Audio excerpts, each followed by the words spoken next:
Manchester United ကတော့ Arsenal တင်းရဲ့လူငယ်ကျယ်ပွင့်ကစားသမားဖြစ်တဲ့ Lewis Kelly ကိုခေါ်ယူဖို့အတွက်စိတ်ဝင်စားနေတာဖြစ်ပါတယ်ဆိုတော့ဒါနဲ့ပတ်သက်ပြီးဒီဗီဒီယိုမှာဆွေးနွေးကြည့်အောင်အားလုံးမင်္ဂလာပါ Absolute Football နေပြီးအားလုံးကိုကြိုဆိုပါရစေဆိုတော့ကျွန်တော် Manchester United အနေနဲ့ကတော့လက်ရှိအနေထားမှာဆိုလို့ရှိရင် left back position အတွက်ကိုဒီကစားသမားရှာဖွေမှုတွေတော့ရှောက်ဆိုပြုလုပ်နေတာဖြစ်ပြီးတော့လက်ရှိအနေထားမှာကျွန်တော်တို့ဒီရှေ့မှာ Lewis Hall နဲ့သတင်းထွက်တယ်ပြီးတော့ကျွန်တော်အခုလက်ရှိအနေထားမှာဆိုလို့ရှိရင်တော့ Lewis Kelly ကိုပြန်ပြီးတော့သတင်းထွက်လာတဲ့ပုံစံမျိုးဖြစ်ပါတယ်ပြန်ပြီးတော့သတင်းထွက်လာရင်ဘာလို့ပြောလဲဆိုတော့ Lewis Kelly ကရှေ့မှာလဲကျွန်တော်တို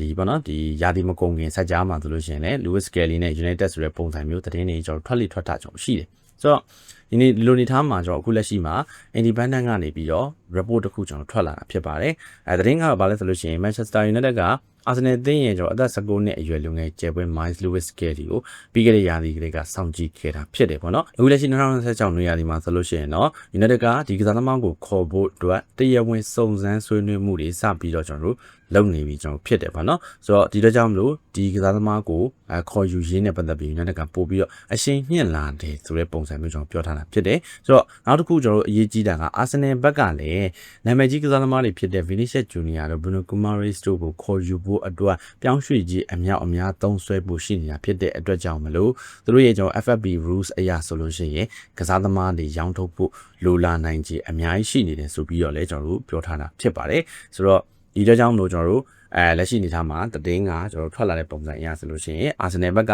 ဒီ Vinicius Junior ပြီးတော့ကျွန်တော် Bruno Guimaraes ဒီကစားသမားတွေကိုခေါ်လို့ရှိရင်ပြောင်းရွှေ့ကြီးအများကြီးသုံးရ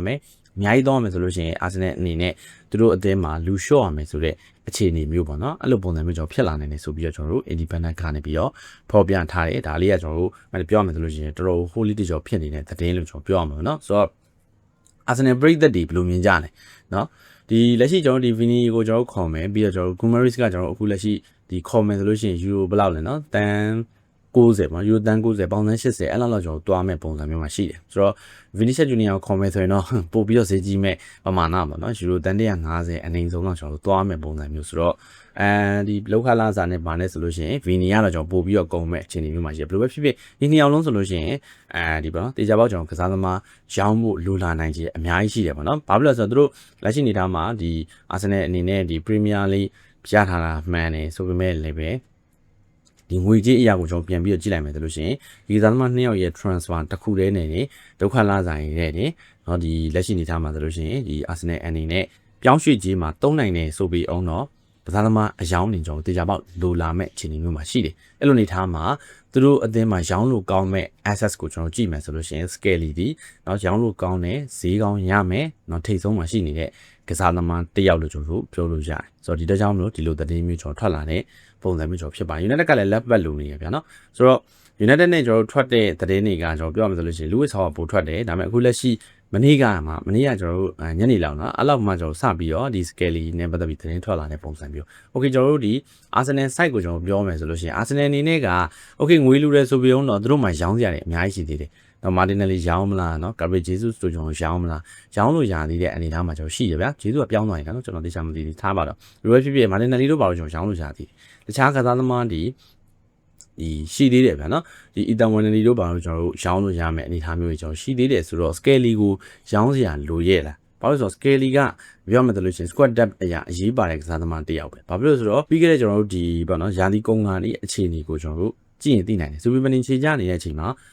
Lewis Kelly ကအသင်းရဲ့အသက်ငယ်စည်းဆိုတဲ့အနေအထားမျိုးကျွန်တော်ဖြစ်ခဲ့တာเนาะကွင်းလယ်မှာ Declan Rice နဲ့တွဲပြီးတော့ကစားတယ်တော်တော်လေးအဆင်ပြေတဲ့ performance တစ်ခုကိုသူစီကနေကျွန်တော်မြင်ခဲ့ရတယ်ဆိုတော့အဲ့လိုပုံစံမျိုးနဲ့ကျွန်တော် Premier League ယူခဲ့တယ် Champions League Final တွေကျွန်တော်ရောက်ခဲ့တယ်ဆိုတဲ့ပုံစံမျိုးနဲ့ကျွန်တော်တို့ဒီပေါ့နော် Skelly ကအရေးပါတဲ့ကစားသမားတစ်ယောက်ကျွန်တော်ဖြစ်ခဲ့တာဖြစ်တဲ့ကြောင့်မလို့ Skelly လိုကစားသမားမျိုးကိုရောင်းရမယ်ဟေ့ဆိုလို့ရှိရင်ထားပါတော့ဘယ်လိုရှင်နေမှရောင်းရမယ် Okay Skelly ကိုယ်တိုင်ကနော် United ကိုကျွန်တော်ပြောင်းကျင်တာအဲ့လိုရှင်နေမျိုးကျွန်တော်ဖြစ်တာပြီးလို့ရှိရင်ငွေရအသေးအတန်ကိုလိုနေတဲ့အခြေအနေမျိုးကျွန်တော်ဖြစ်တာဒီနှစ်ချက်ကြောင့်ပဲကျွန်တော်ရောင်းရနိုင်ချေရှိတယ် Arsenal မှာ Okay ရောင်းမယ်ဆိုလို့ရှိရင်ရေ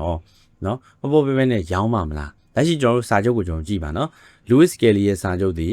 Arsenal တင်းမှာကျွန်တော်2030အထိကျွန်တော်စာချုပ်ရှိပါတယ်ဆိုတော့၄နှစ်လောက်ကျွန်တော်ကျန်သေးတယ်အဲ့လိုကစားသမားမျိုးရှည်စွမ်းပြနေတဲ့ကစားသမားတစ်ယောက် versatile လေးဖြစ်တဲ့ကွင်းလေ left back နော်ကစားလို့ရတဲ့ကစားသမားတစ်ယောက်ကိုUnited လိုမျိုးကျွန်တော်ပြိုင်ဘက်ပေါ့နော်ပြိုင်ဘက်ကလက်ကခေါ်မယ်ဟစ်ဆိုလို့ရှိရင်အနည်းဆုံးပေါင်တန်း60နဲ့အထက်ပဲအဲ့လောက်ထိကျွန်တော်တို့သွားမဲ့ပုံစံမျိုးမှာရှိတယ် market value ကပေါင်တန်းဒီဘယ်လောက်လဲ40လားเนาะအဲ့လောက်ပဲ30လောက်ပဲရှိတယ်ဗျ scale ကဆိုတော့ရောင်းမယ်ဆိုလို့ရှိရင်ဒီကြတယ်ကျွန်တော်50 60အဲ့လောက်ကအနည်းဆုံးရောင်းပါဆိုတော့အဲ့လိုပုံစံဖြစ်တဲ့အတွက်ကြောင့်မလို့ Arsenal အနေနဲ့ကဒီကစားသမားဖြစ်သူကိုလက်လွတ်ဖို့ဆိုတာဒီ Martinelli တို့ဘာလို့ရဲ့ကျွန်တော်နောက်မှာပဲကျွန်တော်ဖြစ်လိမ့်မယ်ဆိုတော့ Arsenal စီကနေ United ခေါ်ဖို့ဆိုတာဒီเนาะဘယ်လောက်ပဲစုံစမ်းစစ်ဆေးမှုတွေလုပ်တော်တော်လေးခက်ခဲမဲ့ transfer တခုဖြစ်လာနိုင်မယ်မဖြစ်နိုင်တာတော့မဟုတ်ဘူးဘာမှမဆိုဖြစ်သွားနိုင်တယ်ဒါပေမဲ့ခက်ခဲမဲ့ transfer တခုကျွန်တော်တို့ဖြစ်လာလိမ့်မယ် United ရဲ့ကျွန်တော် site ကိုကြည့်ပါဆိုတော့ဒီ Manchester United ရဲ့ site နဲ့ပတ်သက်ပြီးတော့ကျွန်တော် The United Man Channel မှာကျွန်တော်အသေးစိတ်တော့ကျွန်တော်ဆွေးနွေးထားတယ်ဦးလက်ရှိ description ထဲမှာအဲ့ဒီ channel လေးကိုကျွန်တော်ထည့်ပေးထားတယ် United ပရိသတ်တွေတွားပြီးတော့ subscribe လေးလုပ်ထားပေးလို့ရပါတယ်နော်ဆိုတော့ပြန်ပြီးတော့ကျွန်တော်ပြောရမယ်ဆိုလို့ရှိရင် United အနေနဲ့ကခဲတစ်လုံးနဲ့ငှက်နှကောင်ပြစ်တဲ့အနေထားမျိုးပဲဘာဖြစ်လို့လဲဆိုတော့ United ကအခုလက်ရှိကကျွန်တော် left back လေးလိုနေတယ်ကွင်းလယ်လေးလိုနေတဲ့ပုံစံမျိုးဆိုတော့ဒီကစားသမားကိုခေါ်လိုက်လို့ရှိရင် okay ငါတို့တော့နှစ်နေရာလုံးအဆင်ပြေပြီဆိုတဲ့ပုံစံမျိုးနဲ့ဒီပြောင်းရွှေ့မှာစပြီးတော့ကျွန်တော် active ဖြစ်လာတယ်ဖြစ်ကောင်းဖြစ်နိုင်ဘာလို့ဆိုတော့လက်ရှိနေတာမှာ level position ကိုကြည့်မယ်ဆိုလို့လူရှော့တယောက်ပဲရှိတယ်သူ့နောက်မှာကစားလို့ရတဲ့ option ကြည့်မယ်ဆိုလို့ရှိရင် Patrick Dogu Harry Armas ဆိုတဲ့ပုံစံမျိုး okay Patrick Dogu ကိုနော်လက်ရှိနေထားမှာကျွန်တော်တို့ left wing အဖြစ်ပဲကျွန်တော်မြင်နေရတ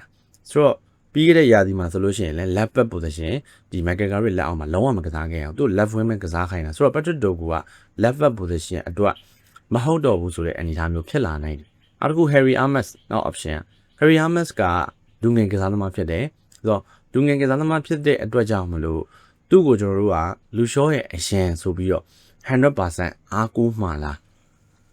နော်အဲ့ဒီအမြင်မျိုးကျွန်တော်ကြည့်ကြည့်ရမယ်။ Okay လက်ရှိလူရှော့ကပြီးခဲ့တဲ့ရာသီမှာနော်တရားစီလုံးပွဲတိုင်းကျွန်တော်ကစားထားတယ်။ပွဲတိုင်းကစားထားတယ်။ဆိုတော့ဒီရာသီဒီလူရှော့ decline ဖြစ်မဲ့ရာသီလူရှော့ကအဲ့ဒီပြီးခဲ့တဲ့ရာသီမှာတိုင်ရင်ရာသီတွေကိုကျွန်တော်ကြည့်ကြည့်မယ်ဆိုလို့ရှိရင်ဒဏ်ရာတွေနဲ့တောက်လျှောက်ကျွန်တော်တို့ရုန်းကန်ရတာဒီရာသီမှာလူရှော့အဲ့လိုဖြစ်မလာဘူးလို့ပြောလို့မရဘူးဆိုတော့ဒီတော့ကြောင့်မလို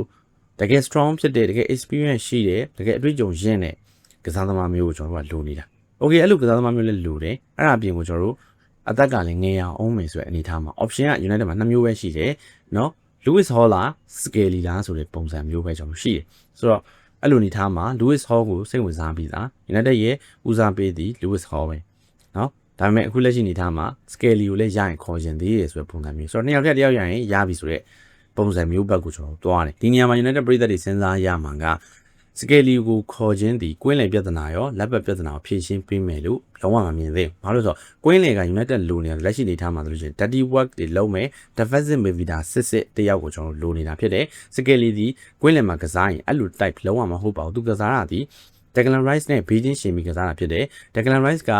Skelly နဲ့ပွဲထွက်ရပြီဆိုလို့ရှိရင် Skelly က defensive midfield အလုပ်ကိုမလုပ်ပါဘူး B2B အလုပ်ကိုလုပ်တာပါဆိုတော့ Rice တယောက်ပဲကျွန်တော်တို့ဒီကွင်းလယ်မှာပတ်ကစားပြီး defensive midfield အလုပ်တွေကိုလိုက်ပြီးတော့လုပ်ပေးနေတဲ့ပုံစံမျိုးကျွန်တော်ဖြစ်ပါတယ်ဆိုတော့ဒီလိုကြောင့်မလို့ Skelly ကိုခေါ်ခြင်းဒီ United ရဲ့ကွင်းလယ်လိုအပ်ချက်ကိုဖြည့်ဆည်းပေးနိုင်မယ်လို့ထင်နေရဆိုလို့ရှိရင်ဒါလုံးဝမှားပါတယ်လုံးဝမဖြည့်ဆည်းပေးနိုင်ပါဘူးဆိုတော့ဒီလိုကြောင့်မလို့ Skelly ကိုကျွန်တော်ခေါ်မယ်ဟေ့ဆိုလို့ရှိရင်เนาะဈေးကြီးလည်းပေးရမယ်ပြီးလို့ရှိရင် left back position တစ်မျိုးတဲ့အတွက်ကိုပဲကျွန်တော်တို့ထားပါတော့အများဆုံးမျှော်လင့်လို့ရ left back ကနေပြီးတော့ inverted